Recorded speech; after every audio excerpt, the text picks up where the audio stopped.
আজি দিনটো আমাৰ বাবে এটা অতি আনন্দৰ দিন। আমাৰ জনাৰ্দন প্ৰভু ডাঙৰীয়াই তেখেতৰ ভাষণত উল্লেখ কৰিছে যে 2009 চনত মই বাংগালুৰত এটা বিশেষ কামৰ কাৰণে গৈছিলোঁ। তেতিয়া মোক কোনোবাই পৰামৰ্শ দিছিলে যে আপুনি এবাৰ বাংগালুৰৰ ইস্কন মন্দিৰটো চাই আহিব, দৰ্শন কৰি আহিব, চালে মনটো ভাল লাগিব। মই যেতিয়া মন্দিৰলৈ গৈছিলোঁ তেতিয়া অসমৰ মই শিক্ষামন্ত্ৰী আছিলোঁ। মন্দিৰৰ বিষয়ববীয়াসকলে মোক ওচৰতে চলি থকা কিটচেন এটা বা পাকঘৰ এটালৈকে লৈ গৈছিলে। সেই পাকঘৰটোত 2009 চনতে তাতে স্কুলৰ ল'ৰা ছোৱালীৰ বাবে মধ্যাহ্ন আহাৰ বনোৱা হৈছিলে আৰু সেই মধ্যাহ্ন আহাৰ তেওঁলোকে বাংগালুৰৰ বিভিন্ন স্কুলত ঠিক সময়তে বিতৰণ কৰিছিলে আৰু চৰকাৰে যিখিনি বস্তুৰ যোগান ধৰে তাৰ লগত তেওঁলোকে ইয়াক আৰু ধুনীয়াকৈ বনাই ল'ৰা ছোৱালীৰ কাৰণে পুষ্টিকৰ খাদ্য নিৰ্মাণ কৰে। মই তেতিয়া তেওঁলোকক সুধিছিলোঁ যে আপোনালোকে এনেকুৱা এটা ব্যৱস্থা অসমত কৰিব পাৰিব নেকি? তেখেতসকলে মোক কৈছিলে যে আমাৰ ডাটা বহুত নহয়, কাৰণ চৰকাৰে যিমান পুঁজি দিয়ে তাৰ তুলনাত আমি আৰু নতুনকৈ আমাৰ ফালৰ পৰাও খৰচ কৰিব লাগে। সেইকাৰণে আমি অসমত যোৱাৰ কথা এতিয়াও ভবা নাই। কিন্তু মই তেওঁলোকক বহুখিনি জোৰ দিলোঁ আৰু এটা সময়ত তেওঁলোকে মোক কৈছিলে যে আমি অসমত আহি এই চেণ্ট্ৰেলাইজ কিটচেন বা মধ্যাহ্ন ভোজন যোজনাৰ কাম আমি হাতত ল'ম। 2011 চনত তেতিয়া অসমত তৰুণ গগৈ ডাঙৰীয়া মুখ্যমন্ত্ৰী আছিলে। মই তেওঁক ফাইলত লিখিছিলোঁ যে 6 জাগাত আমি পৰীক্ষামূলকভাৱে এই কেন্দ্ৰীয় কিটচেনৰ ব্যৱস্থা কৰিব খোজোঁ। বহুদিন কথা বতৰাৰ পিছত তেখেতে মোক কৈছিলে যে বেলেগ জাগাত নালাগে, তুমি যদি ইমান কৰিব খোজা জালুকবাৰী সমষ্টিৰ কাৰণে কৰা, তাত মোৰ আপত্তি নাই, কিন্তু বেলেগ জাগাত কৰিব নালাগে। আৰু যেনেকে কোৱা হৈছিলে আমি জালুকবাৰী সমষ্টিত প্ৰথমতে 2011-12 চনত আমাৰ সমষ্টিৰ ল'ৰা ছোৱালীৰ কাৰণে এটা চেণ্ট্ৰেলাইজ কিটচেন আমিনগাঁৱত আৰম্ভ কৰিছিলোঁ। চাওঁতে চাওঁতে মানুহে ল'ৰা ছোৱালীয়ে এই চেণ্ট্ৰেলাইজ কিটচেনৰ পৰা ইমান সুবিধা পালে, মই লাহেকৈ শিক্ষামন্ত্ৰী হিচাপে ক'লোঁ যে নহয়, আমি গুৱাহাটীৰ বাকীকেইটা সমষ্টিটো দিম। তেনেকৈ আমি পশ্চিম গুৱাহাটী, পূব গুৱাহাটী, দিছপুৰ সমষ্টিটো দিলোঁ। তাৰপিছত লাহেকৈ মই ক'লোঁ যে নহয়, জালুকবাৰীৰ ল'ৰা ছোৱালীয়ে যদি মধ্যাহ্ন আহাৰ ইমান ভাল কৰি পাব, হাজো বা পলাশবাৰীয়ে কিয় নাপাব? লাহেকৈ মই কামৰূপলৈকেও ইয়াক আগবঢ়াই দিলোঁ। কিন্তু কিটচেনটোৰ কেপাচিটি ইমানেই আছিল যিমানখিনি আমি কৰিব পাৰোঁ। যি নহওক তেনেকৈ পাৰ হৈ গ'ল, চৰকাৰ বদলিল, পৰিৱেশ সলনি হ'ল। যোৱা কিছুদিনত আমি যোৰহাটত এই চেণ্ট্ৰেলাইজ কিটচেন বা যোৰহাট জিলাৰ ছাত্ৰ ছাত্ৰীসকলক মধ্যাহ্ন আহাৰ যোজনাৰ জৰিয়তে এটা জাগাতে সুন্দৰ কৰি বনাই আমি খোৱা বস্তু পঠিয়াই দিয়া আৰম্ভ কৰিলোঁ। তাৰপিছত মোৰ মনটোত লাগি আছিলে যে মোৰতো 6টা কৰিব মন আছিলে, তেতিয়া কিবা কাৰণত কৰিব নোৱাৰিলোঁ, এতিয়া কৰিব লাগে। আমি মাজুলীটো আৰম্ভ কৰিলোঁ, কিটচেন নিৰ্মাণৰ কাম চলি আছে। আজি আমি নলবাৰীত আৰম্ভ কৰিলোঁ আৰু এই মাহৰ ভিতৰতে আমি ডিব্ৰুগড়, লখিমপুৰ আৰু তেজপুৰতো আমি এই চেণ্ট্ৰেলাইজ কিটচেন ব্যৱস্থা আৰম্ভ কৰিম। ইয়াতে কি হ'ব? 25 কোটি টকা খৰচ কৰি আমি এটা পাকঘৰ বনাম। এই পাকঘৰটোত ৰুটিও মেচিনেদি হ'ব পাৰিব, শাক চব্জিও মেচিনেদিও কাটিব আৰু আমাক ইয়াত ৰাইজৰো কিছু মানুহক লোৱা হ'ব যোনে ইয়াতে পাচলি আদি ধুব। কিন্তু আমি সুন্দৰ কৰি এই গোটেই খোৱা বস্তুখিনি আটাইতকৈ পৰিষ্কাৰ পৰিচ্ছন্নতা আৰু কতো এখুটো কোনো বাহিৰা ধূলি মাকতি নপৰাকৈ আমি সুন্দৰভাৱে ইয়াতে ৰাতিপুৱাৰ মধ্যাহ্ন আহাৰ যোজনাখিনি বা ভোজনখিনি আমি বনাম। চৰকাৰে মধ্যাহ্ন আহাৰ ভোজনৰ বাবে প্ৰতিজন ছাত্ৰ ছাত্ৰীক ओम प्रकाश हम लोग कितना देते हो एलपी एमई के लिए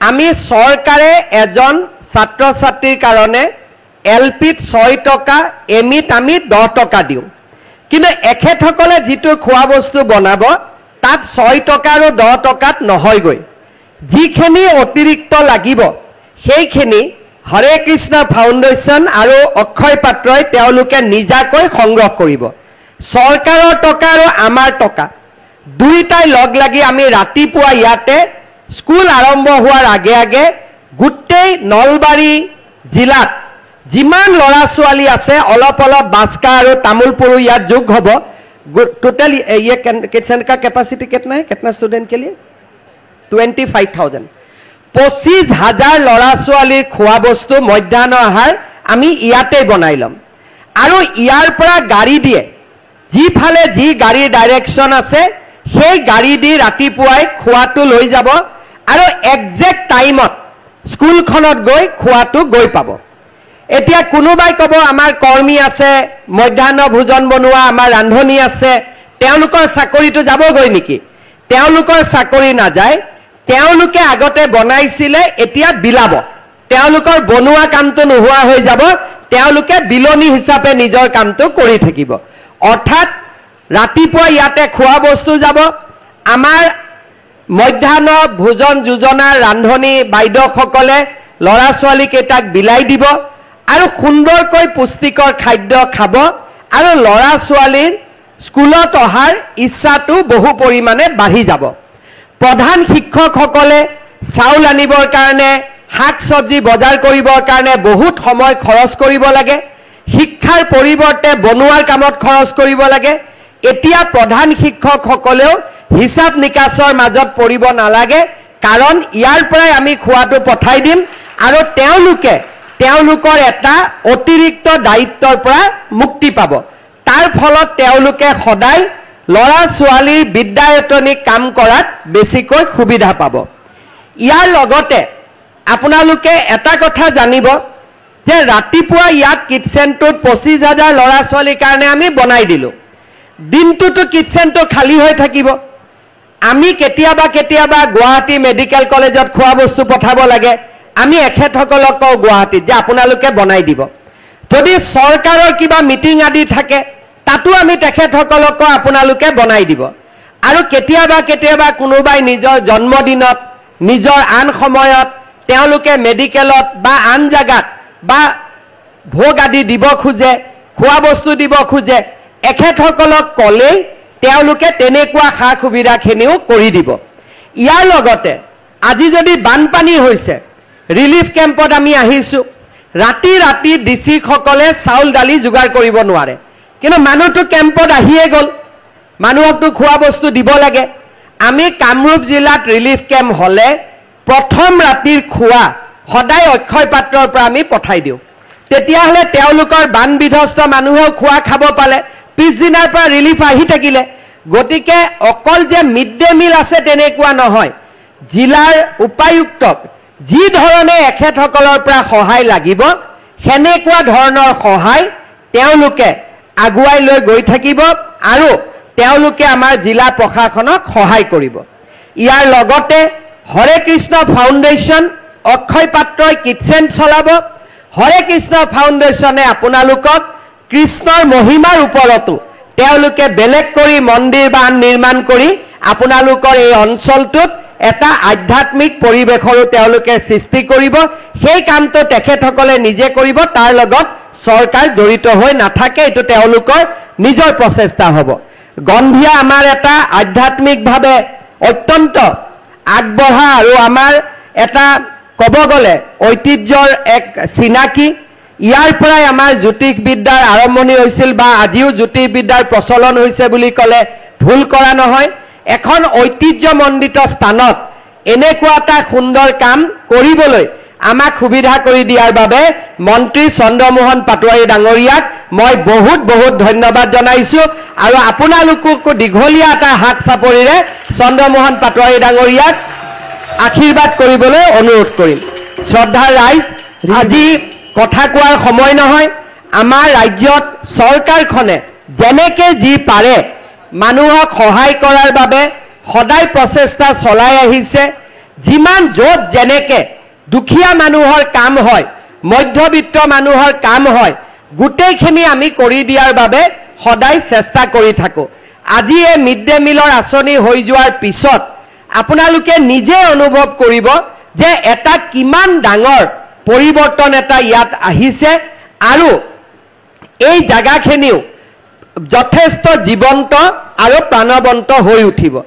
এই চেণ্ট্ৰেলাইজ কিটচেনটো বনাবৰ বাবে আমাৰ ৰাজ্য চৰকাৰে 25,33,90,000 টকা খৰচ কৰিব আৰু আমাৰ লোক নিৰ্মাণ বিভাগে ইয়াক নিৰ্মাণ কৰিব।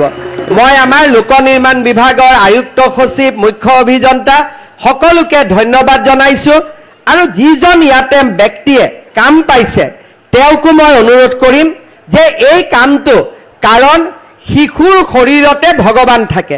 আমি হিন্দুসকলে বিশ্বাস কৰোঁ যে প্ৰত্যেকটো বাচ্চাৰ হৃদয়ত স্বয়ং ভগৱান কৃষ্ণ লুকাই থাকে আৰু সেইকাৰণে আমি বাচ্চা ল'ৰাই কিবা এটা কৰিলে কয় যে তাক একো নকৰিবি, তাৰ গাত ভগৱান আছে, হয়নে নহয়? এতিয়া এই বাচ্চা ল'ৰাৰ কাম আমি ইয়াতে কৰিম। বাচ্চাসকলক আমি মুখত অন্ন দিয়াৰ কাম কৰিম। গতিকে কাম বেয়া হ'ব নালাগে, এই কামটো যাতে আটাইতকৈ ভাল হয় তাৰ বাবেও মই অনুৰোধ কৰিম। আৰু মই জয়ন্ত মল্ল বৰুৱা, চন্দ্ৰমোহন পাটোৱাৰী ডাঙৰীয়াক অনুৰোধ কৰিম মাজে মাজে যেন আপোনালোকে ইয়াত আহি কামটো চাই থাকে আৰু কেতিয়াবা কেতিয়াবা স্কুলত যেতিয়া খোৱা বস্তুবোৰ যাব নিজে লগত থাকি খুব ভাল লাগে। মই আগতে, আজিকালি ইমান সময় নাপাওঁ, আগতে যেতিয়া আমিন গাঁৱৰ পৰা খোৱা বস্তুবিলাক যায় মই ঘৰৰ পৰা আহি তাত থিয় হৈ থাকোঁ, একো নকৰোঁ, কিন্তু চাই থাকিয়ে মনটো পবিত্ৰ লাগে। এতিয়া সময় নাপাওঁ আহিবৰ কাৰণে, কিন্তু এই কামটো বা এই খুব পবিত্ৰ এটা কাম ইয়াত আজি জড়িত হ'বলৈ পাই খুব ভাল লাগিলে। আজিৰ দিনটো ঠিক কৰোঁতে ময়ো ভাবা নাছিলোঁ, মই এনেই কৈছিলোঁ 7 তাৰিখে যাম বুলি, কিন্তু আজি একাদশীও, গতিকে একাদশী বুলি ভাবিয়েই দিনটো ঠিক কৰা নাছিলোঁ, কিন্তু নিজে নিজে এইটো ভগৱান কৃষ্ণৰ কাম কাৰণে নিজে নিজে একাদশীতে এই কামটো হৈ গ'ল। আজি আমাৰ হিন্দু মানুহৰ বাবে এইটো নিৰ্জলা একাদশী। নিৰ্জলা একাদশীত এই সুন্দৰ কামটো কৰিবলৈ পাই সঁচাকৈ মই আনন্দিত হৈছোঁ। নলবাৰী জিলা প্ৰশাসন, আমাৰ MP ফণীভূষণ চৌধুৰী ডাঙৰীয়া, চন্দ্ৰমোহন পাটোৱাৰী ডাঙৰীয়া, জয়ন্ত মল্ল বৰুৱা ডাঙৰীয়া সকলোকে ধন্যবাদ জনাইছোঁ। আমাৰ ইয়াত উপস্থিত অক্ষয় পাত্ৰ ফাউণ্ডেশ্যনৰ জনাৰ্দন দাস প্ৰভু আৰু সকলোকে মই মোৰ অভিনন্দন জনাই আৰু গন্ধিয়া ৰাইজক মোৰ সেৱা জনাই আজি ইয়াত অনুষ্ঠিত বিদ্যালয়সমূহৰ বিভিন্ন বিদ্যালয়ৰ পৰা অহা প্ৰধান শিক্ষকসকলকো মোৰ ধন্যবাদ আৰু কৃতজ্ঞতা জনাই মই মোৰ বক্তব্যৰ সামৰণি মাৰিছোঁ। ধন্যবাদ। জয় হিন্দ, বন্দে মাতৰম।